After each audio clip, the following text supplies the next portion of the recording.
Today, we shall discuss the difference between the money market and the capital market. Let us see what points come forward. See, first of all, the point is meaning. Money market that deals with monetary assets to supply short-term finance. So what is basically the money market?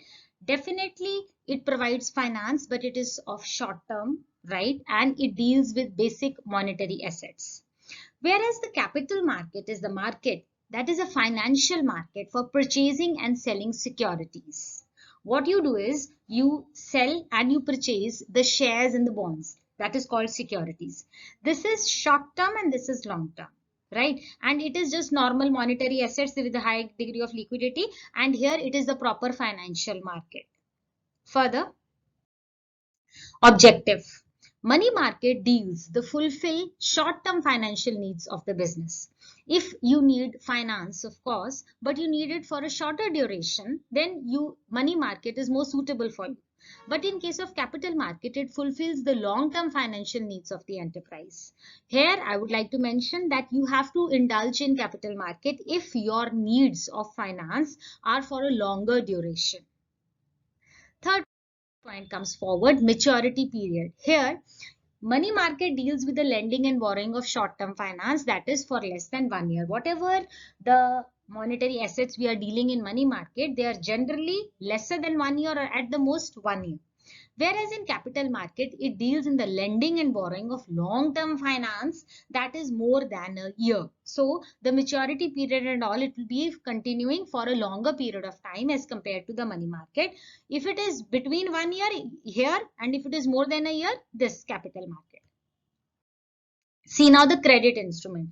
There are difference in the credit instruments which are dealt in both the markets. Let's consider first the money market. See, we have treasury bills, trade bills, certificate of deposits, call or notice money, short term, and commercial bills, right?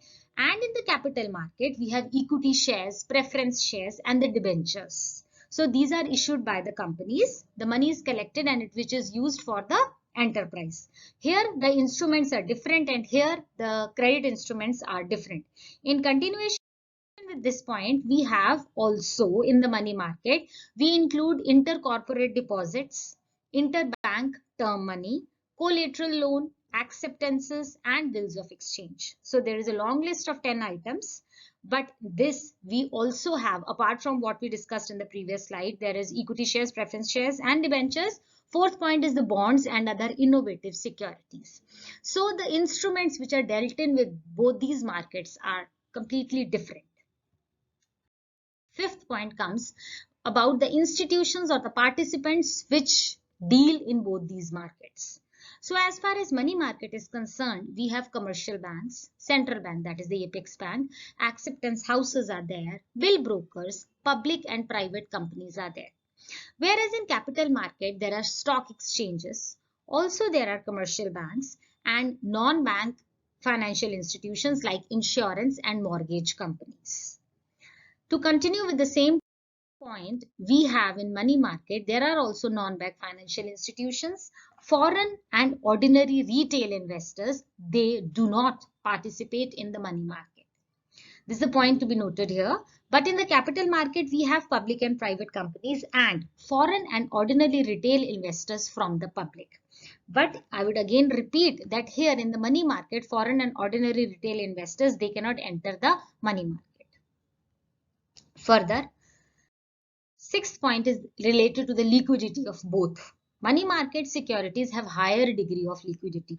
Liquidity means easy conversion to cash. So the securities of the money market, they can easily be convertible to cash.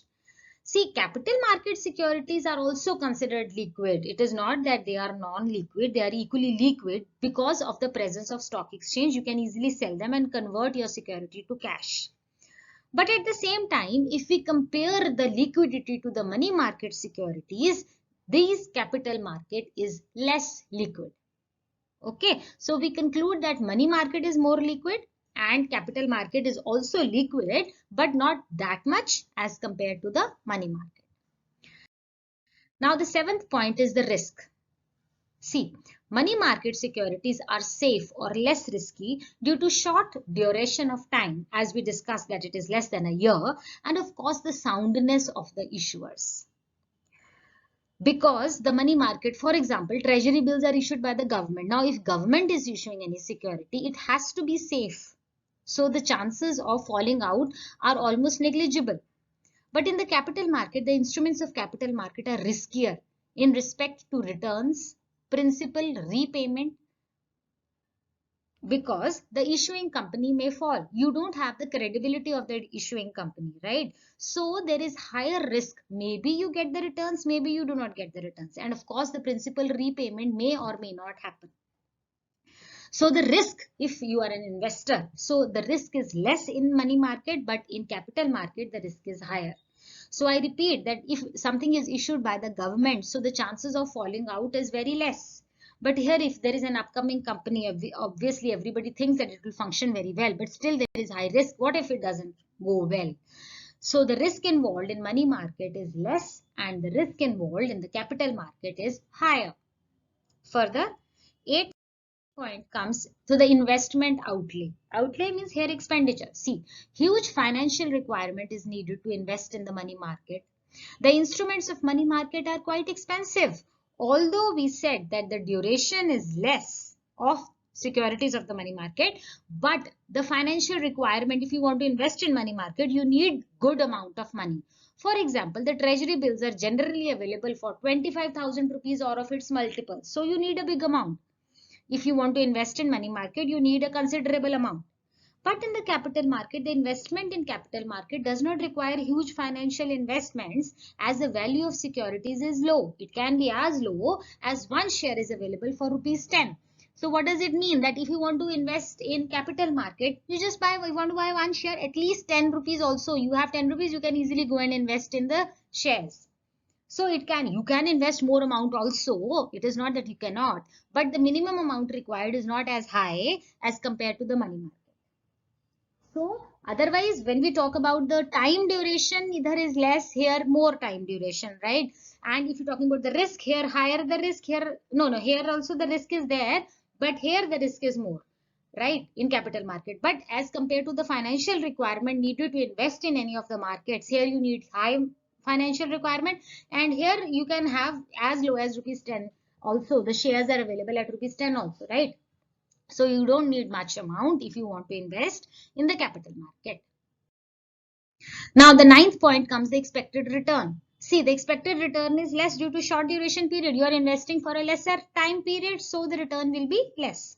But in the capital market, there are chances of higher return as the period is of longer duration. This is a very normal thing that if you invest for higher time, you will get more return. Hai na? The returns are usually accompanied by regular dividend and interest income. See, now what happens is that if you have invested in shares of the capital market, obviously the investment is there. Apart from that, you will also be getting dividend. The companies, whatever profit they earn, they distribute a part of the profit to the shareholders. That is called the dividend. So if you are a shareholder of any company, you will be paid by dividend as well. And if you are the debenture holder of any company, you will be getting interest. So apart from the value of share which may increase and it will give you return, you will also get dividends if you have purchased shares, and you will get interest if you have purchased the debentures. Possibly there can be capital gain as well. So today if you are purchasing one share for rupees 10, maybe in the near future coming time the value of the share rises to say 100 rupees.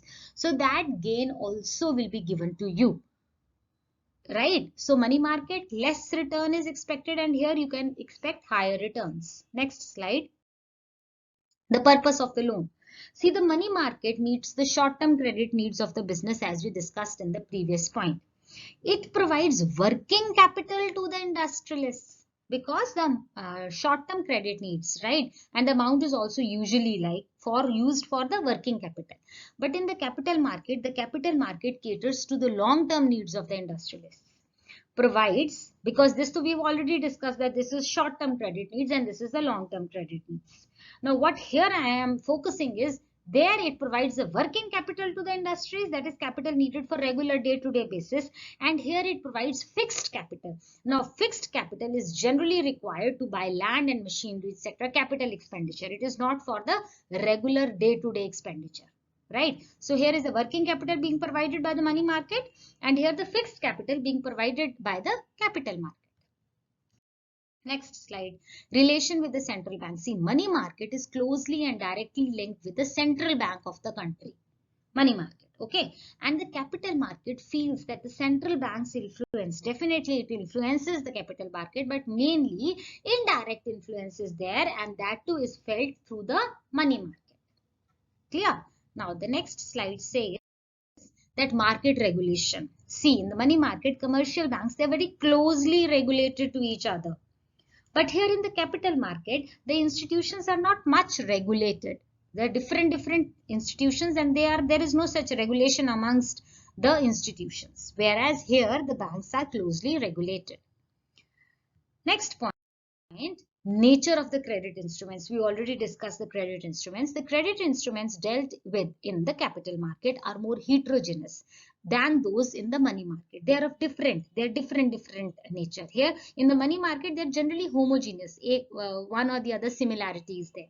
Some homogeneity of the credited instruments is needed for the operation of financial markets. So we make a point that if the credit instruments are homogeneous, it is better to operate in the financial market. Too much diversity in these credit instruments which is found in the capital market, it may create a problem for the investors. Okay, so here we come to the end of the article. I hope you literally understood the whole concept. Please like and subscribe to my channel. Stay safe, stay blessed. Thanks for watching.